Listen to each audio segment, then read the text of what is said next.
디지털이라는 거는 예전에 여러분들이 치과 갈 때마다 고무 같은 거 입에 덕지덕지 묻혀가면서 본을 뜨는 과정을 거치는 게 아니고 라는 걸 이용을 해가지고 디지털 방식으로 본을 쫙 뜨는 과정을 얘기를 합니다. 풀아치에서 아치는 악궁, 즉 치아가 담기는 그릇을 말을 하는데 풀아치라고 하는 거는 악궁의 전체를 커버를 한다는 얘기죠. 전체 임플란트보다는, 그리고 틀니보다는 라는 게 장점으로 꼽을 수가 있겠습니다.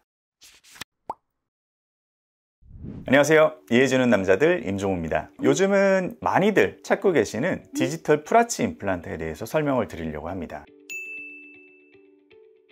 요즘 틀니나 임플란트를 찾고 계신 분들이 디지털 풀아치 임플란트라는 단어를 많이 접하게 되실 텐데요. 일단 이게 뭔지부터 알아야 되겠죠. 디지털이라는 거는 예전에 여러분들이 치과 갈 때마다 고무 같은 거 입에 덕지덕지 묻혀가면서 본을 뜨는 과정을 거치는 게 아니고 구강 스캐너라는 걸 이용을 해가지고 디지털 방식으로 구강을 본을 쫙 뜨는 과정을 얘기를 합니다. 또한 구강 스캐너로 뜬 이제 이 디지털 정보를 가지고 여러 가지 과정을 거치게 되고 모의 시뮬레이션을 하게 됩니다. 이런 것들도 프로그램 상에서 이루어지기 때문에 마찬가지로 디지털이라고 불리우게 되는 거죠. 풀아치에서 아치는 악궁, 즉 치아가 담기는 이 그릇을 말을 하는데 풀아치라고 하는 거는 악궁의 전체를 커버를 한다는 얘기죠. 치아가 하나도 없기 때문에 여기서부터 여기 끝까지 모든 것을 커버를 해줘야 되는 케이스다 라고 해서 풀아치라고 얘기를 하는 겁니다. 사실 디지털 풀아치 임플란트라는 거는 개념 자체는 그렇게 새로운 개념은 아니에요. 저는 이름도 디지털이라고 하고 신기해 보이기도 해서 새로 만들어진 임플란트 술식인 줄 알았어요. 요즘 특정 회사에서 이 네이밍을 가지고 열심히 광고를 하고 있어가지고 그런데 예전에 있었던 고정성 틀니와 내비게이션 임플란트라는 개념을 합친 게 바로 이 디지털 풀아치 임플란트라고 생각을 하시면 될 것 같아요. 사실 전체를 임플란트로 할 수 있으면 당연히 가장 좋습니다. 그럼에도 불구하고 이런 개념이 생긴 이유는 첫 번째, 전체 임플란트를 하기에 너무 비용적 부담이 크다.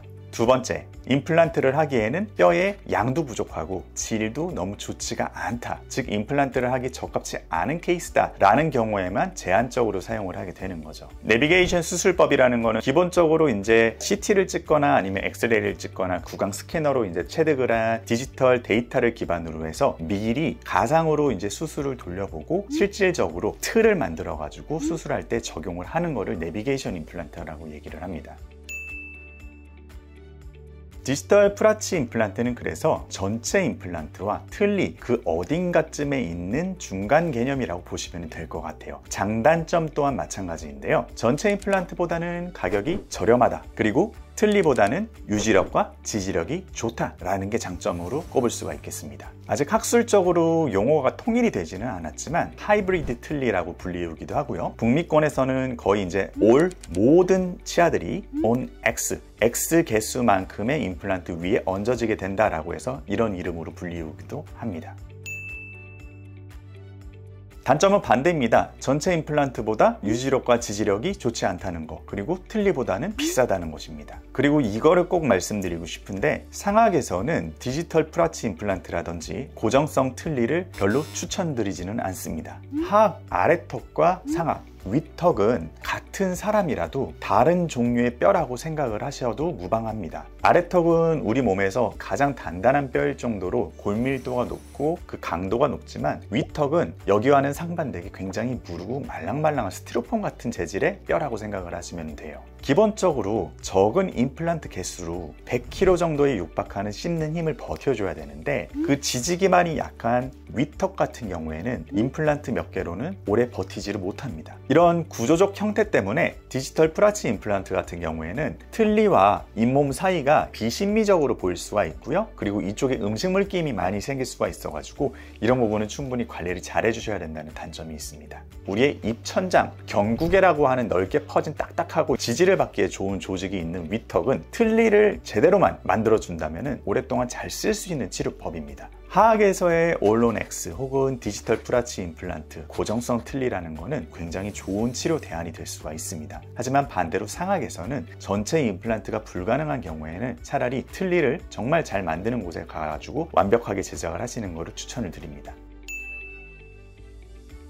내비게이션 임플란트 혹은 가이드 서저리라고 하는 거는 우리가 CT를 찍고 그 다음에 이제 구강 스캔을 해가지고 이 화면을 중첩을 해가지고 데이터에 시작이 됩니다. 여기를 보시게 되면은 아래쪽에 이렇게 빨간색 선이 있는 거는 우리가 아래턱에서 피해야 될 가장 중요한 해부학적 구조물 중 하나인 하치조 신경관을 그려놓은 겁니다. 이거를 건드리면 안 되기 때문에 어떤 위치에 어떤 깊이만큼 어떤 길이의 임플란트를 어떤 각도를 심을 건지 이런 것들을 시뮬레이션을 하게 되는 거죠. 예시로 한번 설명을 드려볼게요. 임플란트의 길이, 그 다음에 폭 이런 것들을 설정을 하고요. 이런 식으로 임플란트를 이런 각도, 이런 위치에다 심겠다. 그런 것들을 이제 결정을 하게 되는 거죠. 그러면은 이거를 토대로 해가지고 이런 식으로 수술 보고서가 나오게 되고요. 그리고 이거를 바탕으로 특정한 강화 폴리머로 만든 틀이 만들어지게 됩니다. 이거를 토대로 임플란트를 식립을 하게 되는 거죠. 디지털 프라치 임플란트 같은 경우에도 기본적으로는 이런 가이드 서저리 혹은 내비게이션 임플란트를 이용을 하는 거죠.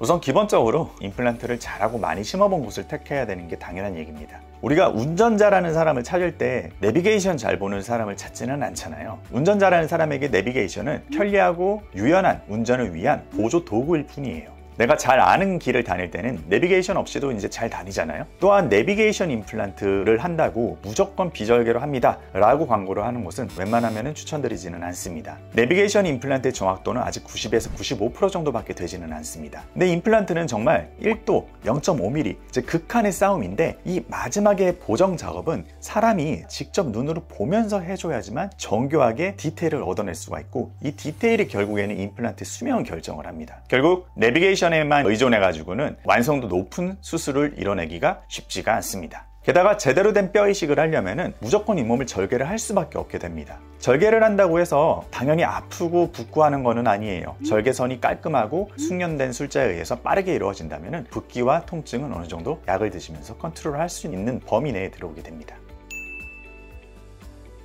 무조건 장점만 있는 마법의 치료 같은 거는 없습니다. 요즘 너무 디지털 프라치 임플란트라는 단어가 하나의 광고성 용어로 전락하게 된 것 같아서 조금 씁쓸한 면이 있습니다. 여러분은 단어 같은 거에 현혹되지 마시고요. 분명히 장단점이 명확히 있는 치료이기 때문에 선택적으로 아니면은 이거밖에 대안이 없는 사람한테만 적용을 해야 되는 그런 제한적인 치료다 라고 생각을 하시는 게 좋을 것 같습니다.